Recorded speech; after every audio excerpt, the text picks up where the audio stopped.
fellow friends. Let me briefly introduce myself. My name is Asinthan Annaliki Karunidhi. My metric card number is 04DP319F1044. I am from class DP3A. I am studying at Politeknik Kota Bahru. I am delighted to be here today to talk to you about explain about my experiment. My experiment title is Force and Motion. Objective of this experiment is number 1 is to understand the basic of force, mass and acceleration. Number 2 is know and use the equipment for experiment. Number 3 is analyze the result for measurement. Number 4 is prepare report depend on objective that provided.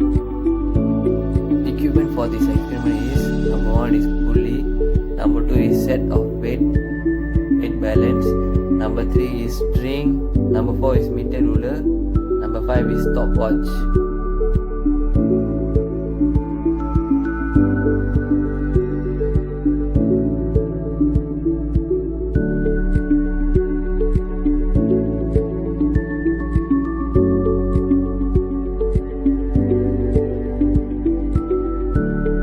Okay, now we go into the experiment 3, force and motion. First step is set up the apparatus and materials as shown in figure below. Second step is note that height h fixed. Third step is use mass 50 gram, 100 gram and 150 gram. Fourth step is release M1 and record the time of M1 falling from H1 to H2. You have to record the time. The falling when the mass falling from H1 to H2 to down. You have to record the time to know the force and motion. Repeat this step. Fifth step is repeat this step for 2 more with others mass.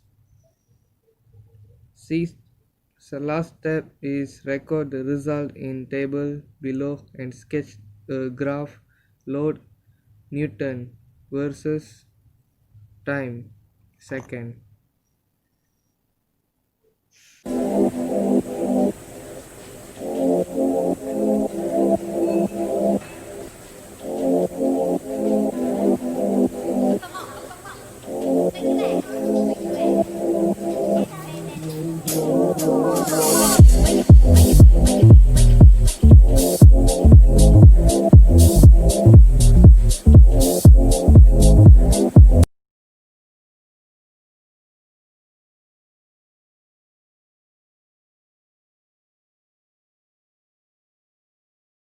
Hi sir, now I want to explain calculation for experiment 3.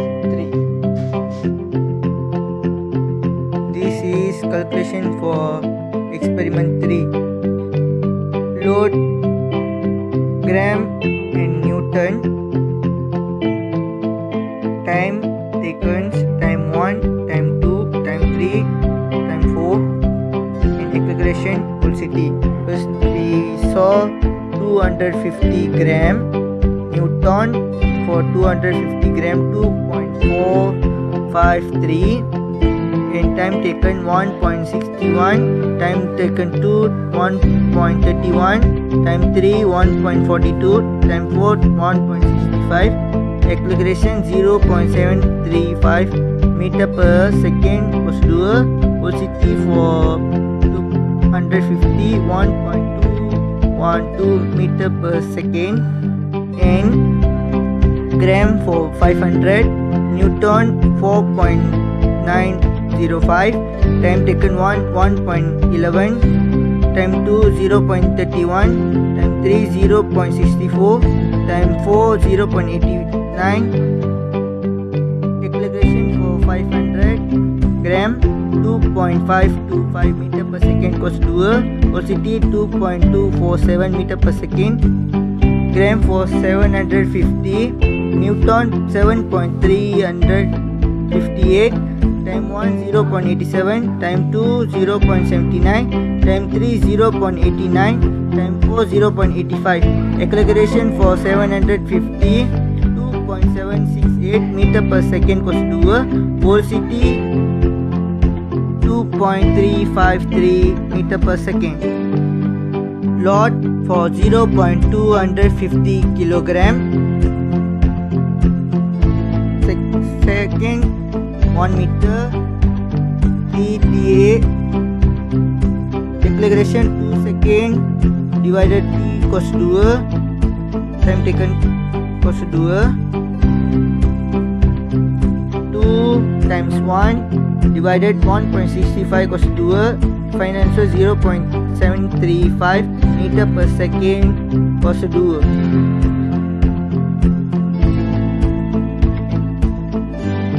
V equal U plus AT. V equal 0 plus 0.735 times 1.65. The final answer 1.212 meter per second.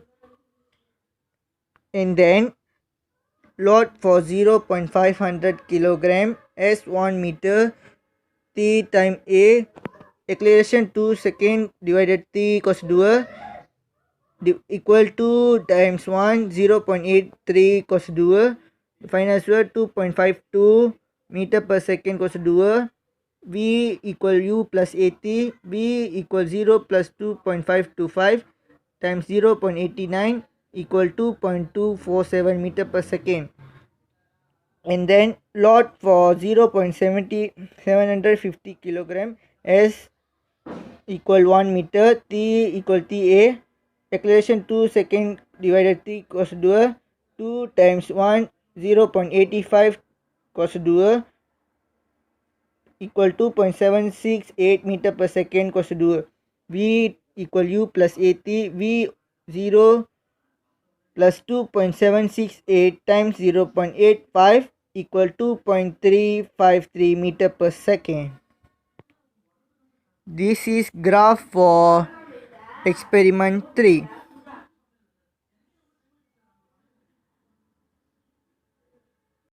Thank you so much. 2 meter per second. And then load for 0.500 kilogram s 1 meter t time A. Acceleration 2 second divided t cos 2 equal to times 1 0.83 cos 2. Final answer 2.52 meter per second cos 2. V equal U plus AT. V equal 0 plus 2.525 times 0.89 equal 2.247 meter per second. And then load for 0.750 kilogram S equal 1 meter, T equal TA. Acceleration 2 second divided T cos 2, 2 times 1 0.85 cos 2 equal 2.768 meter per second cos 2. V equal U plus AT. V 0 plus 2.768 times 0.85 equal 2.353 meter per second. This is graph for experiment 3.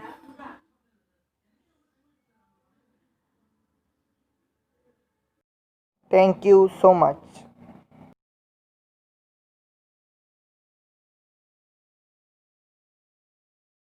Conclusion discussion for experiment 3. Conducting the experiment to learn more about force and motion and proving Newton's third law of motion, starting that for every action there is an equal and opposite reaction. The results of our experiment did not exactly reflect our original goal, but because so I have gained a further understanding of concept. The given equation f1 on 2 equals to negative f2 on 1 was not accurately represented in the results from our experiment. As you can see represented in the results from our experiment. As you can see in figure 2, the magnitude of the force applied on catch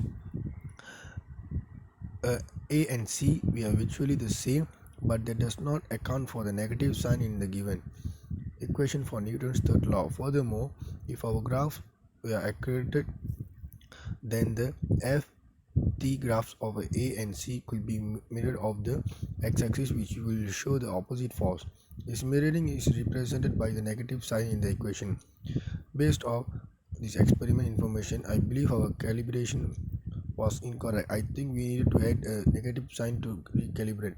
If we would have, then our graphs will have perfectly represented the graph for the third law of motion. Additionally, if the magnitude of the graph of A and C are not perfectly aligned, it can be attributed to the fact that the surface is not frictional, friction and air resistance.